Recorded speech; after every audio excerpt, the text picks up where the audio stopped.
Assalamualaikum dan salam sejahtera. Nama saya Dia Arisa binti Zulfikri daripada Sekolah Kebangsaan Connection Convent dan saya merupakan ahli badan beruniform Pergerakan Puteri Islam Malaysia.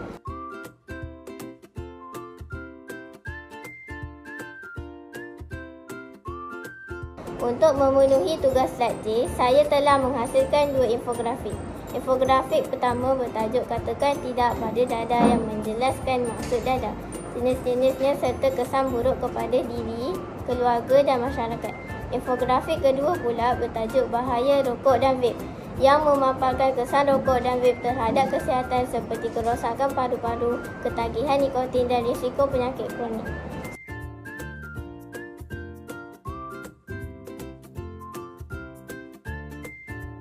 Selain menghasilkan infografik, saya juga menyertai pertandingan poster anti dada dan program bicara 5 minit anti dada di bawah aktiviti Pergerakan Puteri Islam Malaysia.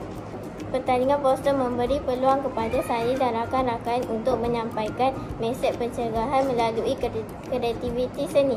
Manakala bicara 5 minit melatih keyakinan diri dan keberanian untuk bercakap di hadapan khalayak.